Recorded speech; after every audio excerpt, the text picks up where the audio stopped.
দুইটা দলে লগ হৈছিল আৰু আমি কথা পাতি দেখিলো যে এটো যিহেতু ৰাজ্যিক পৰ্যায়ৰ পৰা জিলাক ইম্পোজ কৰিব নোৱাৰি আৰু জিলা সমিতিসমূহে মিত্ৰতা বিচৰা নাই গতিকে বিষয়টো আমি আগনবঢ়াবলৈ সিদ্ধান্ত লৈছো আৰু আমি চাই দেখিলো যে ৰাজ্যিক পৰ্যায়ৰ পৰা জোৰ কৰি মিত্ৰতা কৰাটো উচিত নহব যিহেতু জিলাসমূহে মিত্ৰতা বিচৰা নাই গতিকে ৰাজ্যিক পৰ্যায়ত বহুত জোৰ কৰিব গলে আমাৰ হাতত সময় নাই মিলাবও পৰা নাযাব গতিকে সেইটো দিশত আৰু আমি আগনাবাঢ়িবলৈ সিদ্ধান্ত লৈছো যে এইটো দিশত আৰু আমি আগনাবাঢ়ো আজি আমাৰো প্ৰাৰ্থী তালিকা ঘোষণা হ'ব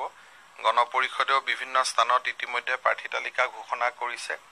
নিখালৈকে আমাৰো প্ৰাৰ্থী তালিকা ঘোষণা হ'ব আৰু পঞ্চায়ত নিৰ্বাচনত আমি বেলেগে খেলিম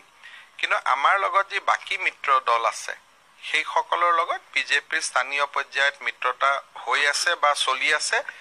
আৰু বিশেষকৈ গণশক্তিৰ সকলো সদস্যই বিজেপিৰ সিম্বলতে ইলেকশন খেলিব গতিকে তাত সিম্বলৰ প্ৰবলেম নহব সেই ধৰণৰ এৰেঞ্জমেন্ট এটাৰ কাৰণে আমি বাকি সকলৰ লগতো কথা পাতি আছো গতিকে আমাৰ যিখিনি বাকি সহযোগী আছে তেওঁলোকৰ লগত কম বেছি পৰিমাণে আমাৰ সমষ্টি ভিত্তিক মিত্ৰতা হ'ব আৰু আমাৰ জিলা সমিতি বিলাকেও তেনেকুৱা মিত্ৰতাত আগ্ৰহ প্ৰকাশ কৰিছে কিন্তু ৰাজ্যখনৰ সামগ্ৰিক প্ৰেক্ষাপটত যিটো বিধানসভাৰ ইলেকশনৰ ৰিজাল্ট সেইটোৱে